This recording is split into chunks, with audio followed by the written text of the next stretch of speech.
കാരണം ഞാൻ ഒരു മലയാളം ടീച്ചർ ആയതുകൊണ്ട് ശീലിച്ചു പോയി. മാറുന്ന കാലത്ത് മാറ്റങ്ങളെ ഉൾക്കൊണ്ട് മുന്നേറുന്ന നമ്മുടെ കുഞ്ഞുമക്കൾ പഠിക്കുന്ന ഈ വിദ്യാലയം അതിന്റെ വാർഷികം ആഘോഷിക്കുമ്പോൾ നാം ഏവരും ഇന്ന് സന്തോഷത്തിന്റെ നിറവിലാണ്.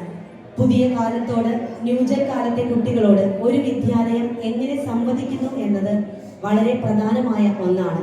ഒരു സമൂഹം, നാടും നാട്ടുകാരും വിദ്യാലയത്തെ എങ്ങനെ ഏറ്റെടുക്കുന്നു എന്ന കാര്യവും ഇന്ന് വളരെ പ്രധാനമാണ്.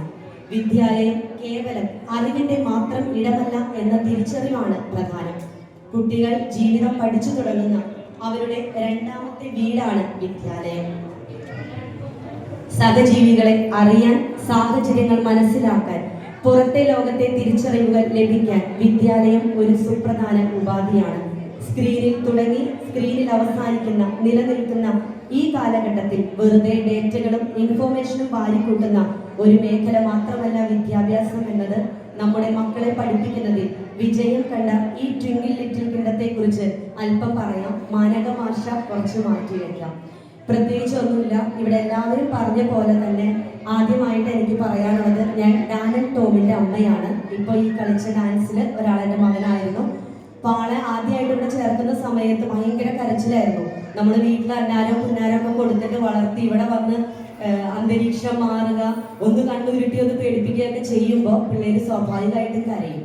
ആദ്യമൊക്കെ എനിക്ക് ഭയങ്കര വിഷമമായിരുന്നു. പക്ഷെ പിന്നീട് നമ്മൾ പറയില്ലേ, സ്വർണം ആലയിൽ ശുദ്ധി ചെയ്യപ്പെടുന്നത് എടുക്കാന്ന് പറഞ്ഞ പോലെ അടിച്ച് ഇടിച്ച് ഉടച്ച് ടീച്ചർ വടിയെടുത്ത് അടിച്ചിടിച്ചു എന്നല്ല പറയുന്നത്. പക്ഷെ അവരുടെ ക്യാരക്ടർ ഫോർമേഷൻ അത് വളരെ കാര്യമായിട്ട് തന്നെ, എന്താ പറയാ, നമ്മൾ വീട്ടിൽ ചെയ്യുന്ന പോലെ ഒരു അമ്മ എങ്ങനെയാണോ മക്കളെ അല്ലെങ്കിൽ അപ്പനും അമ്മയും മക്കളെ വാർത്തെടുക്കുന്ന പോലെ സ്വഭാവ രൂപീകരണത്തിൽ നമ്മുടെ മക്കളെ വാർത്തെടുക്കാൻ ട്വിങ്കിൾ ടീച്ചറും ജിജി ആന്റിയും വെറുതെ ആയില്ല എന്നുള്ളത് എനിക്ക് എൻ്റെ മകന്റെ ഈ ഒരു വർഷം നിൽക്കുമ്പോൾ എനിക്ക് മനസ്സിലാകുന്നുണ്ട്.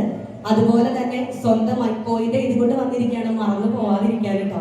സ്വന്തമായി കാര്യങ്ങൾ ചെയ്യാൻ, സ്വന്തമായി ഭക്ഷണം കഴിക്കാൻ, ഓരോ കാര്യങ്ങൾ സംസാരിക്കാൻ, പെരുമാറാൻ, എവിടെ പറയണം, ആരോട് ബഹുമാനം കാണിക്കണം, ഇങ്ങനെയുള്ള കാര്യങ്ങൾ. പിന്നെ ഞാൻ കൂടുതലായിട്ട് പേടിച്ചിരുന്ന ഒരു കാര്യം എന്ന് പറഞ്ഞു കഴിഞ്ഞാൽ, ഇന്നത്തെ കാലത്ത് ഈ പറഞ്ഞ പോലെ ഒത്തിരി സ്ഥലങ്ങളിൽ നമ്മൾ യൂട്യൂബിലൊക്കെ കാണുന്നുണ്ട്, കുട്ടികളെ നമ്മൾ അവിടെയാക്കി ഇവിടെയാക്കി, അവിടെ തട്ടിക്കൊണ്ടുപോയി ഇവിടെ തട്ടിക്കൊണ്ടുപോയി.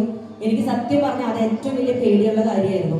പക്ഷെ ഞാനിവിടെ വന്നതിന് ശേഷം ഞാൻ ഹസ്ബൻഡിനോട് പറഞ്ഞു, എനിക്ക് നല്ലൊരു സ്ഥലം നമ്മുടെ മകനെ ആക്കാൻ കണ്ടെത്തണമെന്ന് പറഞ്ഞപ്പോൾ ആളും ഞാനും ഒരു വലിയ ഇങ്ങനെ അന്വേഷിച്ച് വന്നിട്ട് എനിക്ക് ആള് പറഞ്ഞു തന്നെ, പലരിലൂടെയും പറഞ്ഞറിഞ്ഞ സ്ഥലമാണ് ട്വിങ്കിൾ ടീച്ചറിന്റെ സ്ഥലം. ഇവിടെ വന്ന് ഈ സുരക്ഷിതത്വത്തിന്റെ കാര്യം നേരത്തെ സാറ് പറഞ്ഞ പോലെ എനിക്ക് പറയാനുള്ളത്, ടീച്ചർ പറഞ്ഞൊരു കാര്യമുണ്ട്, ആരാണോ കുട്ടികളെ കൊണ്ടുവരാൻ വരുന്നത്, കൊണ്ടുവന്നാക്കാൻ വരുന്നതും കൊണ്ടുവരാൻ വരുന്നതും അവര് തന്നെ ആയിരിക്കണം കുട്ടികളെ തിരിച്ചു കൊണ്ടുപോകേണ്ടത്. വേറെ ആരെങ്കിലും വരുന്നുണ്ടെങ്കിൽ അവരുടെ ഫോട്ടോ നിങ്ങൾ വാട്സപ്പിലായിരിക്കണം വിളിച്ചു പറയണം. അപ്പൊ തന്നെ എനിക്ക് ദീർഘശ്വാസം നേരെ വീണു. കാരണം ഇത്രയും സുരക്ഷിതത്വം നൽകുന്ന ഒരു വിദ്യാലയം നമ്മൾ പണം കൊടുത്താൽ ഈ സുരക്ഷിതത്വം നമുക്ക് കിട്ടിയെന്ന് വരില്ല.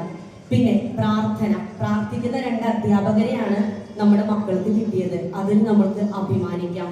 ജീവിതത്തിലെ പല മൂല്യങ്ങളും അവർ നമ്മുടെ കുട്ടികൾക്ക് പറഞ്ഞു കൊടുത്തിട്ടുണ്ട്.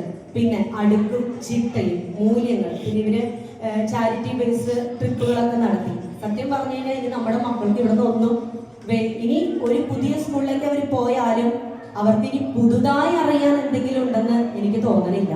കാരണം ഈ അറിഞ്ഞതിലുള്ള വിശകലനമായ കാര്യങ്ങളാണ് ഇനി അവർക്ക് അറിയാനുള്ളൂ. ഇപ്പൊ തന്നെ ഈ പരിപാടികൾ കാണുമ്പോൾ തന്നെ നമുക്കറിയാലോ.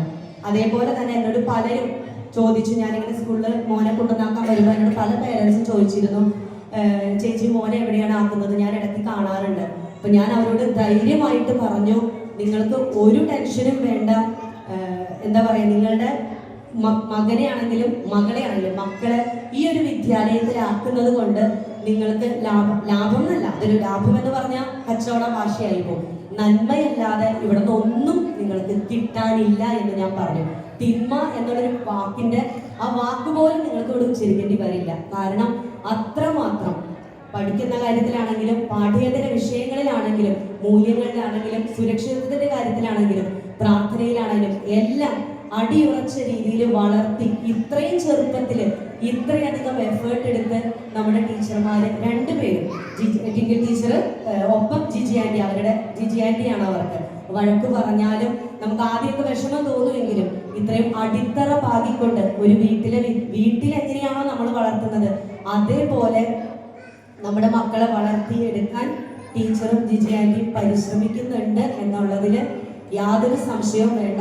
ഇനി ആർക്കെങ്കിലും നിങ്ങളുടെ മക്കളെയോ ബന്ധുക്കളുടെ കുട്ടികളെയോ ചേർക്കണം എന്നുണ്ടെങ്കിൽ നിങ്ങൾക്ക് പറയാം. ഇതൊരു പരസ്യമായിട്ടോ ഒരു കമ്മീഷൻ കിട്ടുന്ന കാര്യമായിട്ടോ ഞാൻ പറയുന്നതല്ല, എൻ്റെ അനുഭവത്തിൽ നിന്നാണ് ഞാൻ പറയുന്നത്. അത്രമാത്രം മാറ്റങ്ങളും അത്ര നന്മയും ഉൾക്കൊണ്ടുകൊണ്ട് എൻ്റെ മകൻ വളർന്നു എന്നുള്ളതിൽ ഞാൻ ടിങ്കിൾ ടീച്ചറിനും ജിജി ആന്റിക്കും ഒത്തിരിയേറെ അഭിനന്ദനങ്ങളും ഒപ്പം സർവേശ്വരന് നന്ദിയും അർപ്പിച്ചുകൊണ്ട് നിർത്തുന്നു. നന്ദി, നമസ്കാരം.